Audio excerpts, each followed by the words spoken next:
بسم الله الرحمن الرحيم الحمد لله والصلاة والسلام على رسول الله وعلى آله وصحبه ومن والاه وبعد.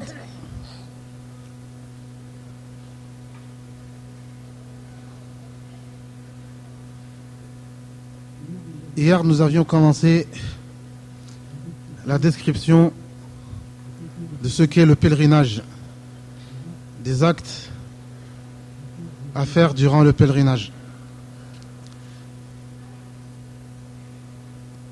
Aujourd'hui, Inch'Allah, nous allons faire la description du pèlerinage, c'est-à-dire après avoir accompli la Umrah.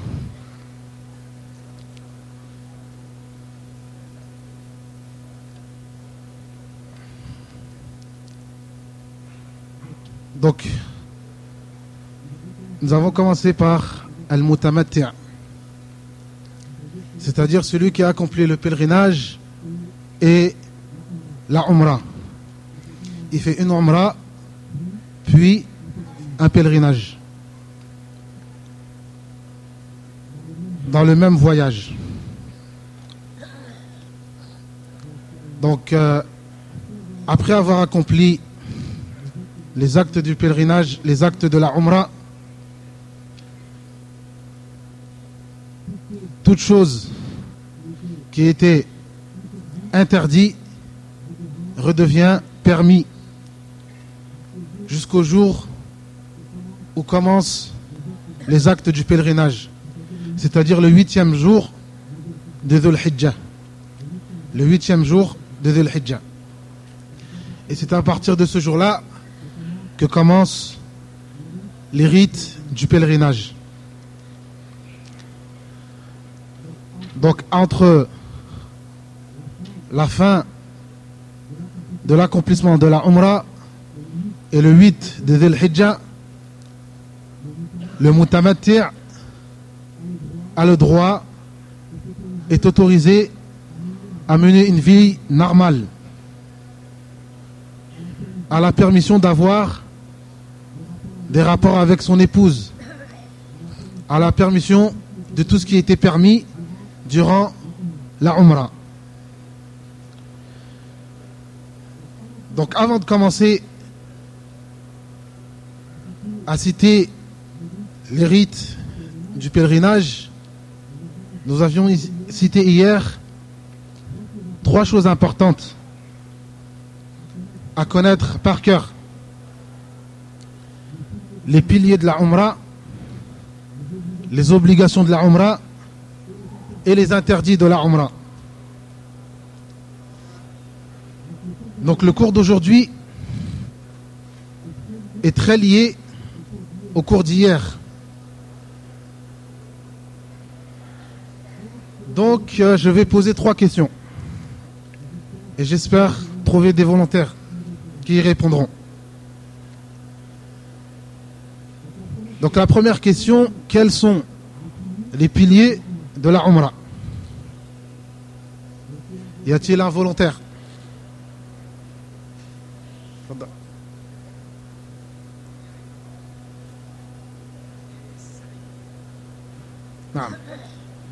Bonne réponse. Il y a 3 piliers.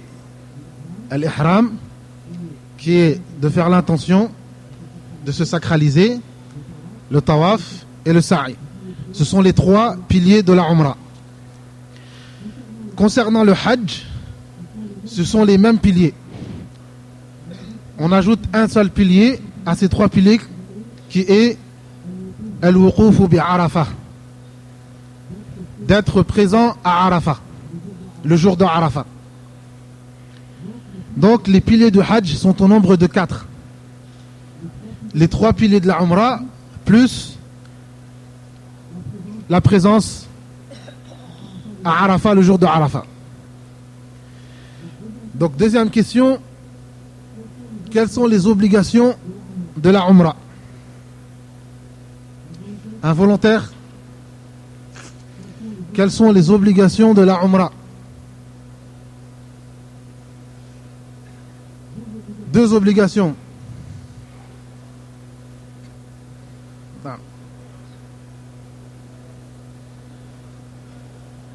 obligation de faire la Umrah.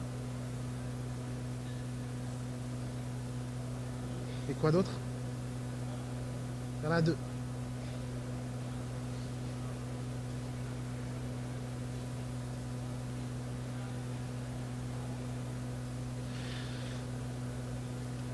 « 50%. Il manque 50% de la réponse. On a dit hier que la Umrah a deux obligations. De ne pas franchir les limites de sacralisation sans être sacralisé. C'est-à-dire de ne pas dépasser, de ne pas franchir al-miqat sans avoir fait l'intention. L'intention en elle-même, c'est un pilier. Mais de le faire avant de franchir la limite est une obligation. Et la deuxième obligation, comme l'a dit le frère, de se raser les cheveux. Concernant le Hajj, il y a 5 autres obligations. Ce qui nous donne un nombre de 7 obligations. Donc la première obligation, nous parlons toujours de la personne qui accomplit le Hajj en étant mutamatti'. Donc la première obligation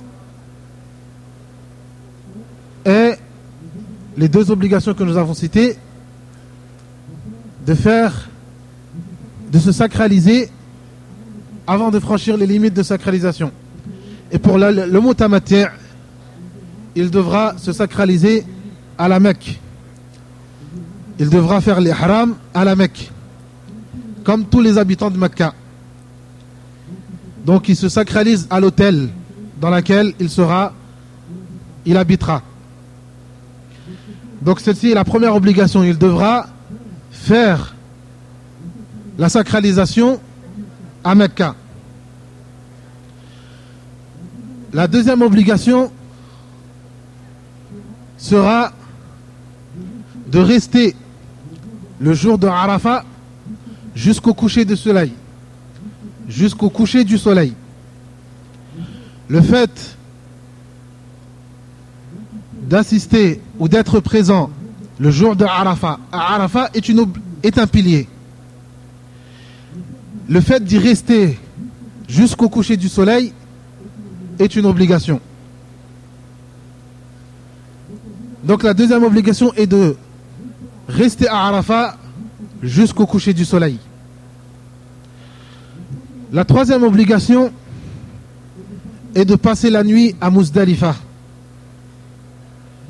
De passer la nuit à Muzdalifa est une obligation pour tous les pèlerins,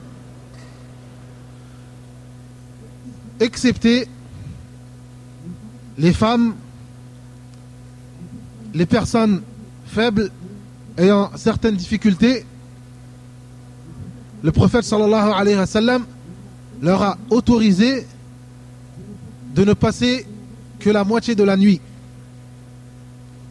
Donc, il est permis aux personnes en difficulté, les personnes malades, les personnes âgées, les femmes et leurs accompagnateurs, après avoir passé la moitié de la nuit à Muzdalifa, de partir.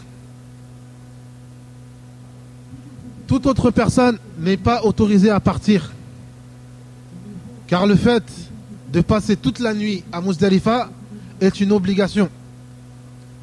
Le fait de passer toute la nuit à Muzdalifa est une obligation. Donc ceci est la troisième chose obligatoire. La quatrième obligation est la lapidation le jour de la Eid et les jours qui suivent. La lapidation est une obligation. Ensuite, nous avons comme obligation de passer les nuits à Ména. C'est-à-dire les nuits à compter du jour de la Eid. À compter du jour de la Eid, toutes les nuits que nous passons, nous devons les passer à Mina. Et ceci est une obligation. Toute personne, homme ou femme, doit passer les nuits à Mina durant les jours qui suivent ou durant les nuits qui suivent le jour de l'Aïd. Ensuite, nous avons comme obligation de se raser les cheveux. Ceci est la 6e obligation. Et la 7e chose obligatoire est ce qu'on appelle tawaf el-wada'. Le tawaf de la salutation d'adieu. Le dernier tawaf avant de quitter Makkah. Donc ce sont les 7 actes qui sont obligatoires. Toute personne qui laisse une de ces choses que je viens de citer, alors il devra absolument faire un sacrifice, car il a laissé une chose obligatoire. Il a laissé une chose obligatoire. 3e question. Nous avons cité hier les interdits de la Umrah. Les choses qui sont interdites durant la Umrah. Nous aurons besoin d'un volontaire pour nous citer ce que nous avons dit hier. Les choses interdites. Y a-t-il un volontaire?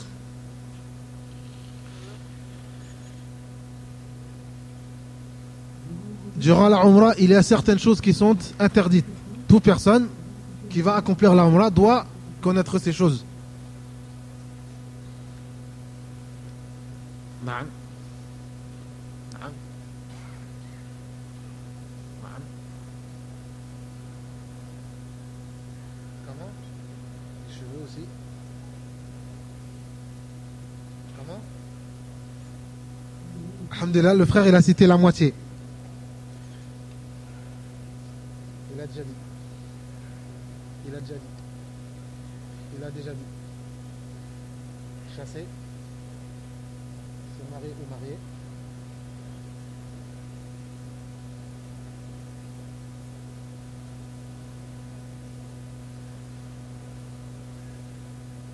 J'ai déjà dit. Porter des vêtements. Il en manque un. Ça fait 7, il en manque un. Qui n'est pas évident, qu'on oublie souvent. Se couvrir la tête. Donc, il y a 8 choses qui sont interdites durant une Umrah. Et ce sont les mêmes choses interdites durant le pèlerinage. Se couvrir la tête, porter des vêtements, se couper les ongles, se raser les cheveux, marier ou se marier, c'est-à-dire être tuteur ou se marier directement, chasser, avoir des rapports avec son épouse. Ça fait combien? 7. Et se parfumer. Ça fait 8. Donc ces 8 choses sont interdites durant la Umrah et durant le pèlerinage. Ce sont les 8 choses interdites durant le pèlerinage. Donc il y a certaines conséquences à ces 3 choses qui sont les piliers, les obligations et les interdits. Toute personne qui délaisse un pilier n'aura pas accompli le Hajj, n'aura pas accompli la Umrah. Pendant le Hajj, il y a un pilier. Toute personne qui manque ce pilier aura manqué le Hajj. Toute personne qui manque ce pilier aura manqué le Hajj. Nous avons dit que le Hajj est constitué de 4 piliers. Al-Ihram, la sacralisation, l'intention de se sacraliser, le Tawaf, le Sa'i et la présence le jour de Arafat à Arafat. D'être présent à Arafat le jour de Arafat est le pilier le plus important du pèlerinage. Car celui qui se sacralise en retard peut se rattraper. Le tawaf a une durée assez longue. Le sa'i, de même, a une période assez longue pour l'accomplir. Mais Arafat, c'est une journée. Quand elle passe, elle est passée. Quand on la manque, on l'a manqué. Donc, celui qui manque Arafat n'a pas de pèlerinage. Et celui qui est présent à côté de Arafat, mais pas dans Arafat, n'a pas de pèlerinage. Donc il faut s'assurer, le jour de Arafat, d'être bien présent dans Arafat, dans les limites de Arafat.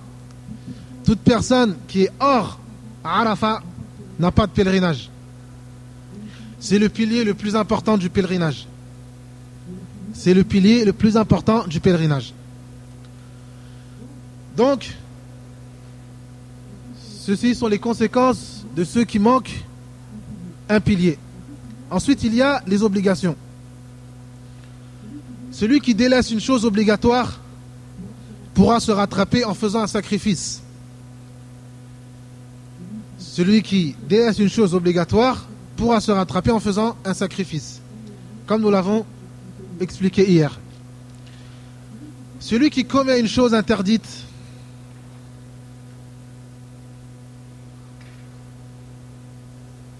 il devra faire une des trois choses. Soit un sacrifice, soit nourrir 6 pauvres, soit jeûner 6 jours. Donc ici, il ne faut jamais oublier la différence entre oublier une chose obligatoire ou délaisser une chose obligatoire et le fait de commettre une chose interdite. Seulement, concernant les choses interdites, en ce qui concerne les rapports sexuels, il y a une petite exception. Concernant les rapports sexuels, il y a une exception. Celui qui a des rapports sexuels durant le pèlerinage, son pèlerinage est annulé. Toute personne qui a des rapports sexuels avec son épouse après s'être sacralisé pour accomplir le hajj, son pèlerinage est annulé. Ensuite, il devra sacrifier un chameau et non pas un mouton. Ensuite, il devra obligatoirement accomplir un pèlerinage l'année prochaine, l'année suivante. Et ensuite, il lui est obligatoire de poursuivre le rite, de rester en état de sacralisation et d'accomplir une umrah. Donc ces 4 choses sont les conséquences d'avoir des rapports avec son épouse pendant la période du hajj, du pèlerinage. Ce qui montre la grandeur ou la gravité de cette chose. Car ces conséquences sont la preuve que c'est un grand péché. Sont la preuve que c'est un grand péché.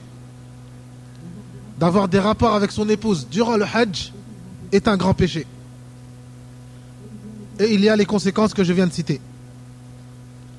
Donc il faut faire très attention. Donc le jour qu'on appelle Yawm al-Tarwiyah, le 8e jour de Dhul Hijjah, le prophète sallallahu alayhi wa sallam, après avoir accompli la prière de Fajr à Mecca, il s'est préparé pour accomplir le Hajj. Il a fait le lavage et il s'est préparé de la meilleure des manières. Il s'est parfumé et il est parti à Arafat. Le prophète sallallahu alayhi wa sallam, afwan, en ce qui concerne le prophète sallallahu alayhi wa sallam personnellement, le jour de Tarwiyah, étant donné que le prophète sallallahu alayhi wa sallam avait accompli le pèlerinage en étant qarin et non pas mutamatti', il a ordonné à ses compagnons de faire le lavage, de se purifier, de se parfumer et de se préparer pour le rite du Hajj. Et ensuite, ils sont partis à Mina. Ils se sont rendus à Mina. Donc, le mutamatti', il se prépare, il fait le lavage, il se nettoie, il se purifie, il se parfume et il remet ses vêtements, son pagne et sa cape, son izar et son rida, et il se dirige vers Mina. Et là commencent les rites du pèlerinage. Toutes choses que je vais citer ne faisant pas partie des 3 catégories de choses que j'ai citées auparavant sont des choses recommandées. Ne sont pas des choses obligatoires, ne sont pas des piliers du Hajj, mais ce sont des choses recommandées car le prophète sallallahu alayhi wa sallam et son compagnon radiyallahu ta'ala anhum les ont accomplis.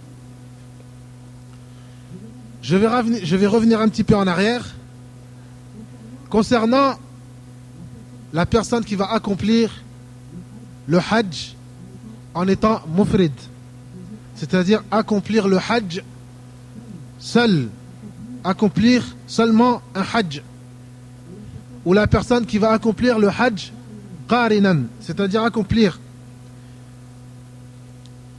les mêmes œuvres, les mêmes actes, les mêmes rites pour le Hajj et la Umrah. C'est-à-dire il fait un seul acte, mais avec les 2 intentions. Un seul tawaf, un seul sa'i, avec les 2 intentions. Un seul tawaf, un seul sa'i, mais avec les 2 intentions. Donc on appelle ça al-qarin.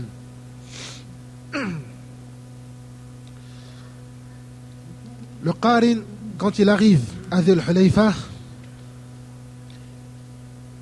quand il prononce l'intention, il dit Labbaik Allahumma Umrah wa Hajja. Umrah wa Hajja. Donc il fait il prononce les 2 intentions en même temps.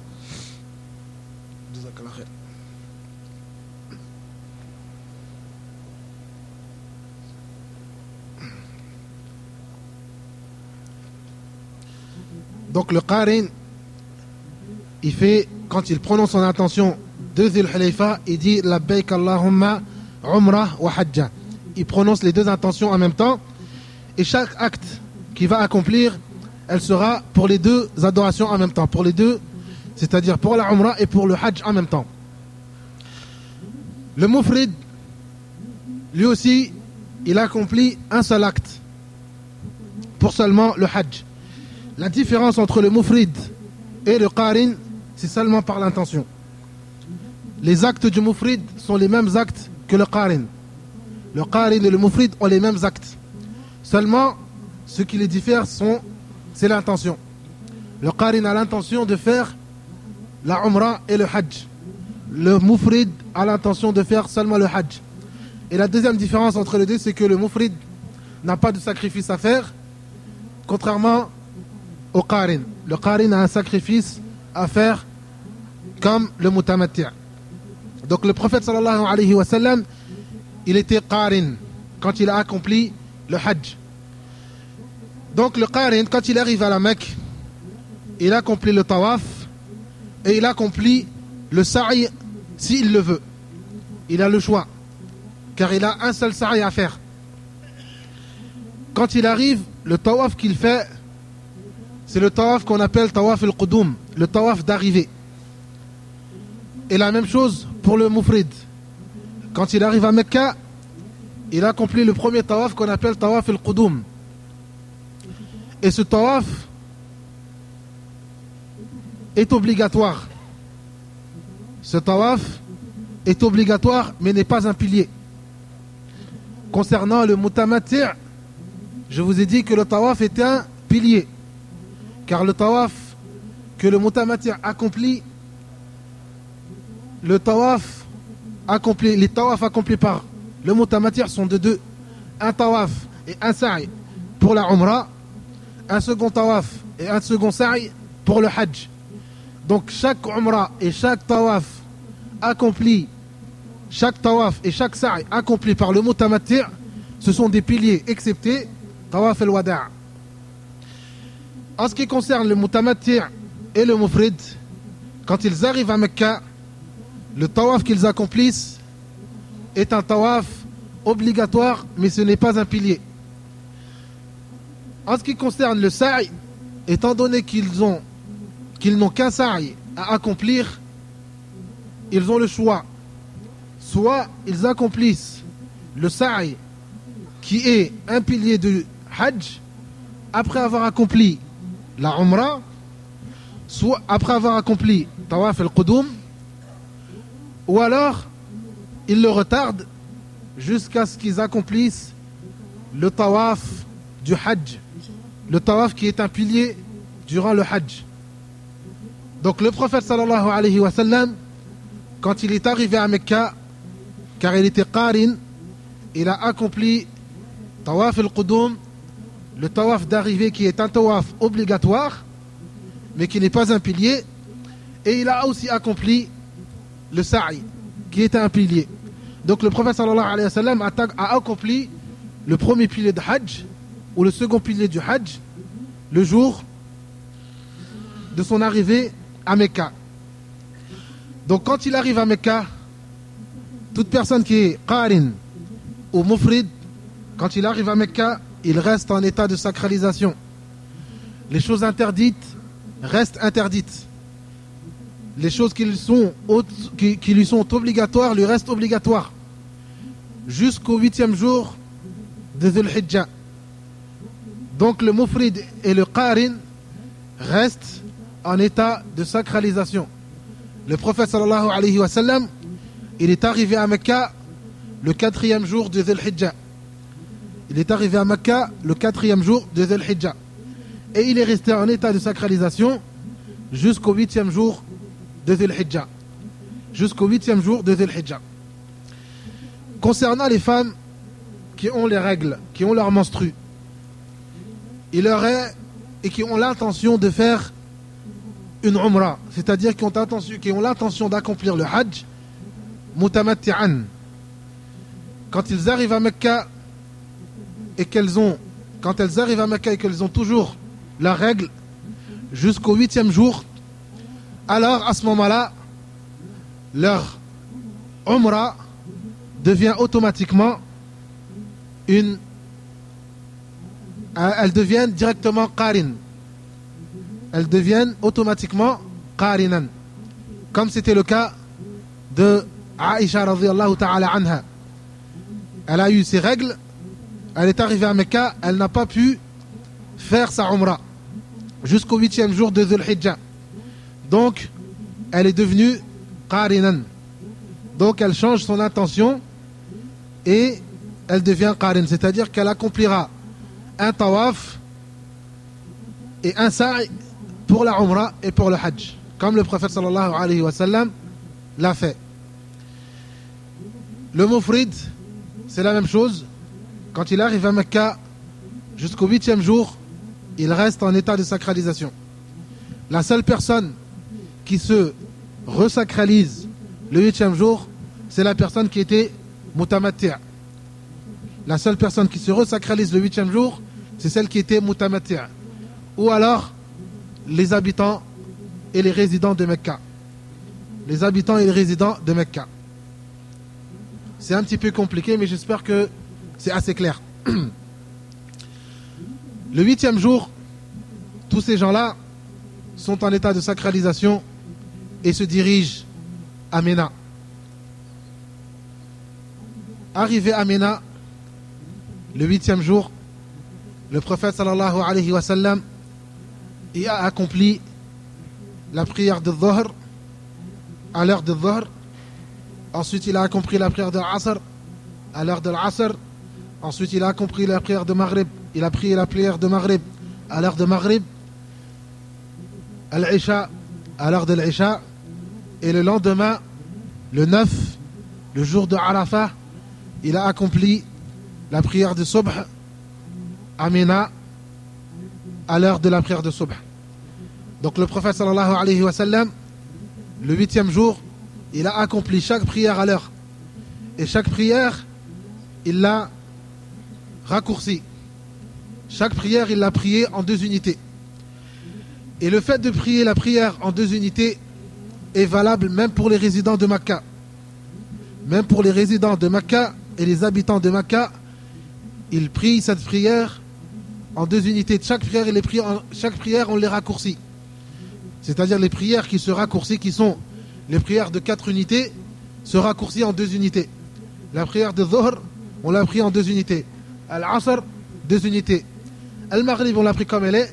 Al-Isha, en 2 unités. Et Salat al-Fajr, on l'a pris comme elle est. Donc, et cela est valable même pour les habitants de Makka et même pour les résidents de Makka qui ont l'intention d'accomplir le pèlerinage.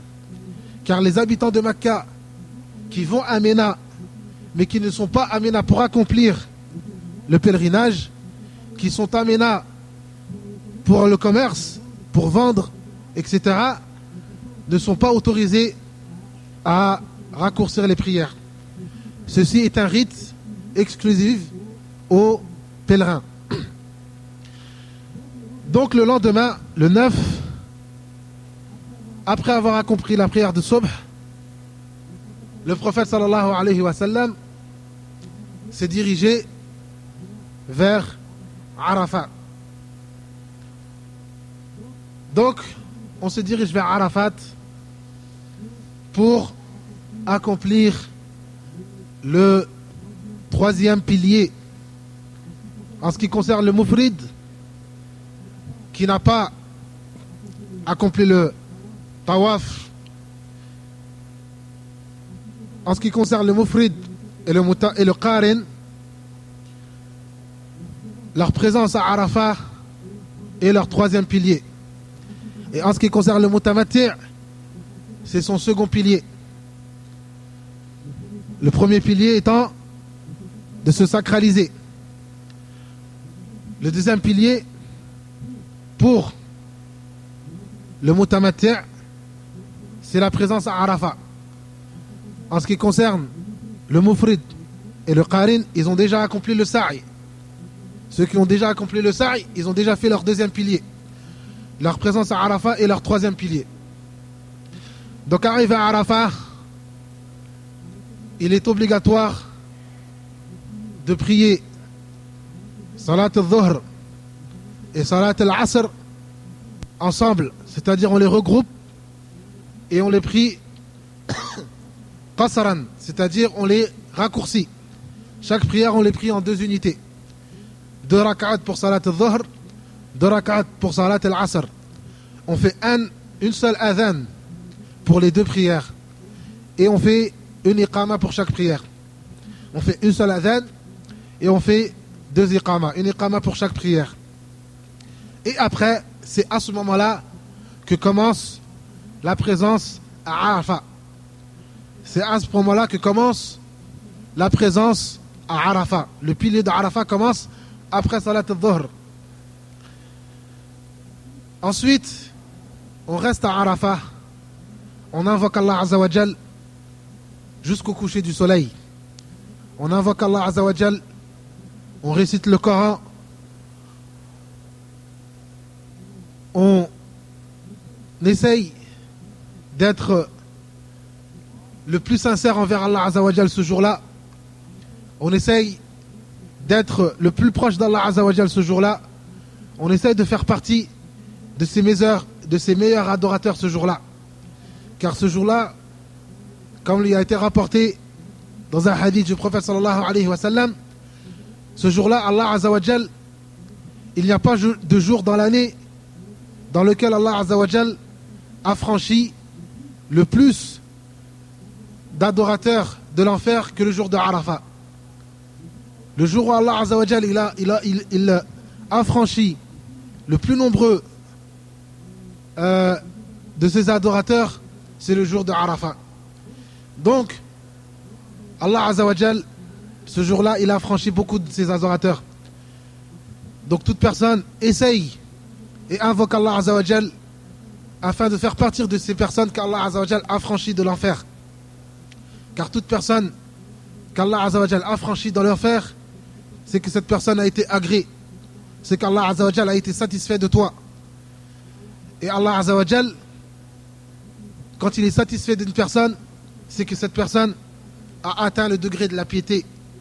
Innama yataqabbalu Allahu minal muttaqin. Allah subhanahu wa ta'ala, il accepte les œuvres de ceux qui ont accompli leurs œuvres avec piété, avec crainte d'Allah Azza wa Jal, avec sincérité. Donc le prophète sallallahu alayhi wa sallam, il a invoqué Allah Azza wa Jal jusqu'au coucher du soleil. Jusqu'au coucher du soleil, le prophète sallallahu alayhi wa sallam est resté à Arafat jusqu'au coucher du soleil. Et ses compagnons, radiyallahu anhum, l'ont suivi jusqu'au coucher du soleil. Donc, on reste à Arafat, on invoque Allah Azza wa Jal jusqu'au coucher du soleil. Celui qui peut rester debout jusqu'au coucher du soleil, comme le prophète sallallahu alayhi wa sallam et certains de ses compagnons l'ont fait, qu'il le fasse. Celui qui est fatigué, il peut s'asseoir. On peut se reposer, on peut se coucher, on peut se reposer à Arafat. Donc, on peut manger, on peut boire. Et il est interdit à tout pèlerin de jeûner de ce jour de Arafat.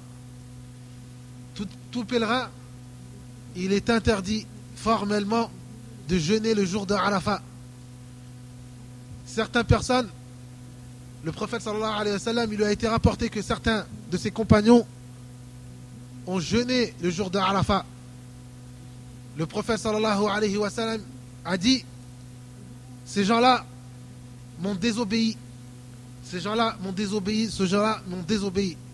Ulaïka al-usah, ulaïka al-usah, ulaïka al-usah.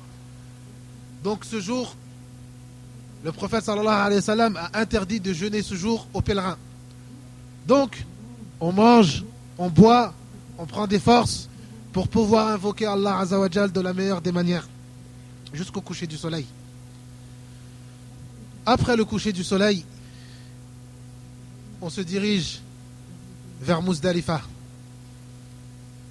On se dirige vers Muzdalifa et on passe la nuit à Muzdalifa après avoir accompli la prière de Maghrib et la prière de Isha. On les regroupe et on accomplit le Maghrib avec ces trois unités, ces trois rak'at, et l'Isha en deux unités, deux rak'at. On fait un seul adhan et on fait une iqama pour chaque prière. Et ensuite, on peut manger, on peut boire et on s'endort. Et on prie le witr avant de dormir. On prie le witr avant de dormir. Car le prophète sallallahu alayhi wa sallam, il n'a jamais délaissé salat al-witr, quel que soit le voyage.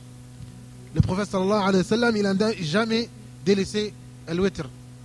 Donc on prie salat al-witr et ensuite on s'endort pour prendre des forces pour le lendemain, qui sera le jour de l'Eid, le jour de la fête, le 10e jour de Dhul Hijjah. Le 10e jour de Dhul Hijjah, qui est le jour de l'Eid, le prophète sallallahu alayhi wa sallam, il a accompli salat al-subh, salat al-fajr, la prière du matin, il l'a accompli à Muzdalifa. Donc le prophète sallallahu alayhi wa sallam et ses compagnons, ils ont passé toute la nuit à Muzdalifa. Quand il s'est réveillé, ils ont accompli salat al-subh. Et après avoir accompli salat al-subh, le prophète sallallahu alayhi wa sallam, est resté dans un endroit qu'on appelle Al-Mash'ar al-Haram et il s'est mis debout quelques instants et il a invoqué Allah Azza wa Jal. Il a invoqué Allah Azza wa Jal jusqu'à un petit peu avant le lever du soleil. Jusqu'à un petit peu avant le lever du soleil. Donc il est recommandé de faire comme le prophète sallallahu alayhi wa sallam, c'est-à-dire de rester à Muzdalifa jusqu'à Subh et après avoir prié Salat al-Subh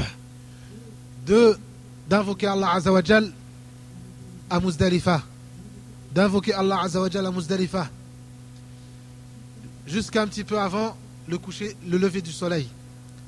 Ensuite le prophète sallallahu alayhi wa sallam il s'est dirigé vers Mina. Arrivé à Mina, le prophète sallallahu alayhi wa sallam s'est dirigé directement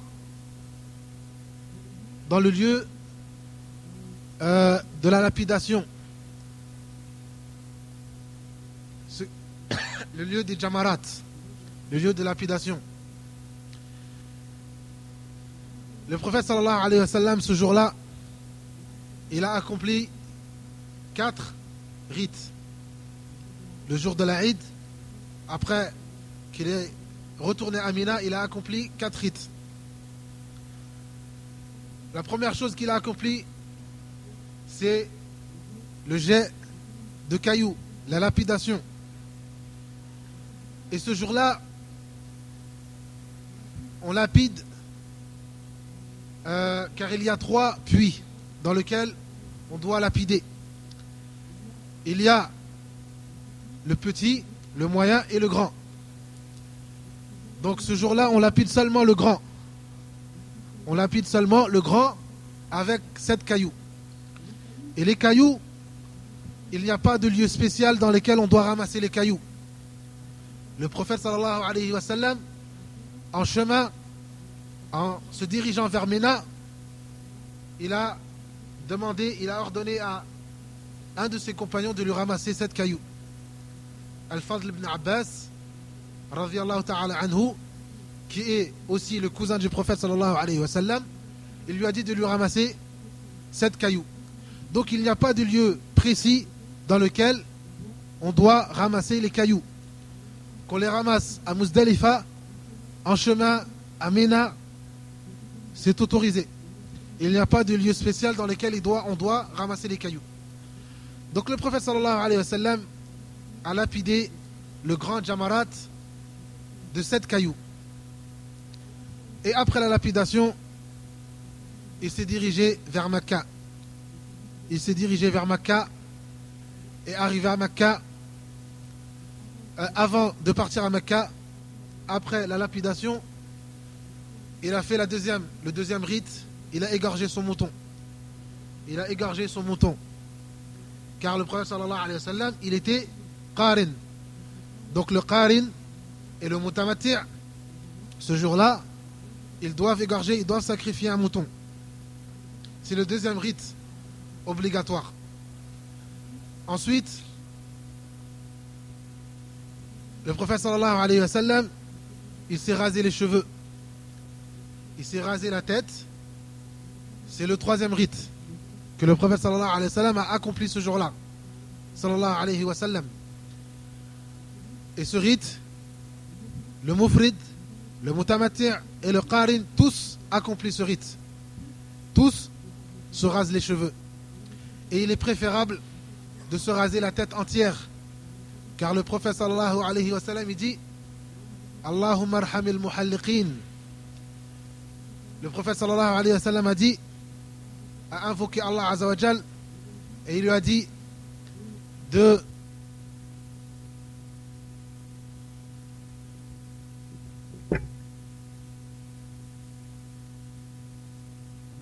il a invoqué Allah Azza wa Jal de faire part de sa miséricorde, de sa clémence à ceux qui rasent leur tête entièrement. Certains compagnons lui ont dit Wal muqassirin, invoque même ceux qui rasent une partie, ya Rasulallah. Il a dit Allahumma arhamil muhalliqin. Il a répété Oh Allah, fais part de ta clémence à ceux qui rasent leur tête entièrement. On lui a dit wal muqassirin, et ceux qui rasent une partie à Rasulallah. Il a dit Allahumma arhamil muhalliqin. Il a répété une troisième fois, oh Allah, fais part de ta clémence à ceux qui rasent leur tête entièrement. Ils lui ont dit la troisième fois, wal muqassirin ya Rasulallah, et ceux qui rasent une partie. Il a dit wal muqassirin, et ceux qui rasent une partie. Donc il a invoqué Allah Azza wa Jal 3 fois pour ceux qui rasent leur tête entièrement, et il a invoqué Allah Azza wa Jal une fois pour ceux qui rasent une partie. Donc il est préférable de se raser entièrement, de se raser la tête entièrement. Ensuite, le quatrième rite, c'est le tawaf. Donc le prophète sallallahu alayhi wa sallam est allé à Makkah et y a accompli un tawaf. Il a accompli son tawaf, et comme il avait déjà accompli le sa'i, car il était qarin, il avait accompli tous les piliers du hajj. Il avait accompli les 4 piliers du hajj. À ce moment-là, il avait tout ce qui était interdit. Tout ce qui était interdit durant le pèlerinage redevient permis, redevient autorisé. À ce moment-là, il avait le droit, le mutamatti', le qarin, qui avait déjà accompli le sa'i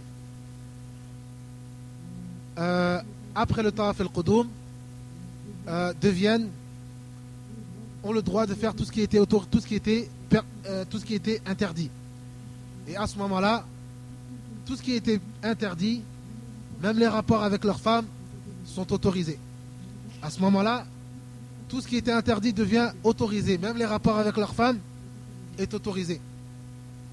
Ensuite, le prophète sallallahu alayhi wa sallam, il est retourné à Mina pour y passer le reste des 3 jours. En ce qui concerne le mufrid et le qarin et le mutamatti' qui n'ont pas fait le sa'i, après avoir accompli le tawaf, ils doivent accomplir le sa'i, qui est leur dernier pilier du hajj. Et à ce moment-là, ils deviennent comme le mutamatti'. Tout ce qui était interdit devient permis et devient autorisé. Ce sont les 4 rites que le prophète sallallahu alayhi wa sallam a accompli le jour de la Eid. En ce qui concerne le pèlerin, la prière de la Eid n'est pas une chose faisant partie des rites. Le prophète sallallahu alayhi wa sallam n'a pas accompli Salat al-Eid ce jour-là. Donc il n'y a pas de Salat al-Eid à accomplir ce jour-là. En ce qui concerne les femmes et les vieux et les personnes âgées, les personnes en difficulté qui sont parties après la moitié de l'année, après avoir passé la moitié de la nuit à Muzdalifa, quand ils arrivent à Mina, il leur est permis de lancer leurs cailloux. Il leur est permis de lapider avant Salat al-Subh, car le prophète sallallahu alayhi wa sallam leur a autorisé. Ce qui montre que toute personne qui n'est pas dans leur cas n'a pas le droit, n'est pas autorisée à faire le jet de cailloux, à faire la lapidation avant Salat al-Subh, car le prophète sallallahu alayhi wa sallam a autorisé à ces personnes-là. Et dans la charia, quand le prophète sallallahu alayhi wa sallam autorise une chose à une catégorie de personnes, c'est que cette chose-là, à la base, est une chose interdite. Sauf, excepté dans les cas que le prophète sallallahu alayhi wa sallam a autorisé. Donc, toute personne qui ne fait pas partie des cas, qui ne fait pas partie des personnes que le prophète sallallahu alayhi wa sallam a autorisé, a permis de partir avant Salat al-Subh, après la moitié de la nuit, n'est pas permis, n'est pas autorisé à lancer les cailloux avant Salat al-Subh. Et ceci est l'avis de la grande majorité des ulama. Ceci est l'avis de la grande majorité des ulama.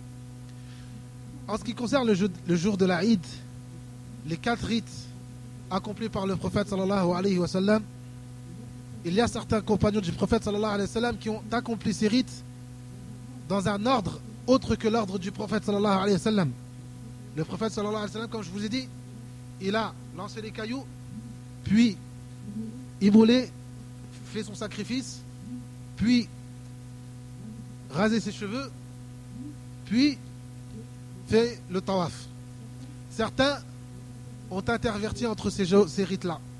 Certains ont commencé par le rasage de la tête, d'autres par le sacrifice, etc. Et ils sont venus demander le prophète sallallahu alayhi wa sallam. Le prophète sallallahu alayhi wa sallam leur a dit If'al wala haraj. Donc, le prophète sallallahu alayhi wa sallam leur a dit il n'y a pas de péché à cela. Il n'y a pas de péché à cela. C'est autorisé, c'est permis. Donc, ceux qui ne suivent pas le rite, ceux qui ne suivent pas l'ordre du prophète sallallahu alayhi wa sallam, n'a commis aucune erreur. N'a commis aucune erreur. Ce sont les rites et les choses à accomplir le jour de l'Aïd. Ces 4 rites à accomplir, toute personne qui aura accompli 2 de ces rites, qui sont le fait de se raser les cheveux et le jet des cailloux, c'est-à-dire la lapidation, à partir de ce moment, toutes les choses qui sont interdites redeviennent permises, excepté le rapport avec les femmes. Le rapport avec les femmes n'est autorisé qu'après avoir accompli les 4 rites. Le rapport avec les femmes n'est autorisé qu'après avoir accompli les 4 rites. Mais après avoir accompli 2 rites, on a le droit de se rhabiller, d'avoir du parfum, de se parfumer. Toutes les choses interdites que nous avions citées auparavant redeviennent autorisées, excepté le rapport avec les femmes. Le rapport avec les femmes n'est autorisé qu'après avoir accompli les 4 rites. Mais s'il arrive à une personne, après avoir accompli les 3 rites ou les 2 rites que nous avons cités, et après avoir passé la nuit à Muzdalifa, après avoir fait la présence à Arafat, passé la nuit à Muzdalifa et fait 2 de ces rites, et avant le tawaf, s'il arrive à une personne d'avoir des rapports avec son épouse, alors cette personne, son pèlerinage est quand même valable. Son pèlerinage est quand même valable, mais il devra faire un sacrifice. Il devra faire un sacrifice en plus du sacrifice du hadi. Et il devra compléter sa umrah, son pèlerinage. Il devra compléter son pèlerinage et faire un sacrifice en plus. Et il aura accompli un grand péché. Il faut savoir qu'il aura commis un grand péché. Donc ce n'est pas une chose à négliger. Ce n'est pas une chose à prendre à la légère. Donc ceci sont les choses à faire Yawm al-Eid, le jour de l'Aïd. Et après avoir accompli ces choses-là, le Hajj, le pèlerinage, le pèlerin a accompli les piliers et certaines choses essentielles qui sont obligatoires, et il lui restera quelques rites à accomplir qui sont des rites obligatoires, qui ne font pas partie des piliers, mais qui sont obligatoires. Après le jour de l'Aïd, demain, Inch'Allah, nous y reviendrons et nous en parlerons, Inch'Allah ta'ala. أسأل الله العظيم رب العرش العظيم أن يجعلني وإياكم من الذين يستمعون القول فيتبعون أحسنه إنه ولي ذلك والقادر عليه وآخر دعوانا الحمد لله رب العالمين وصلى الله وسلم وبارك على نبينا محمد وعلى آله وصحبه أجمعين.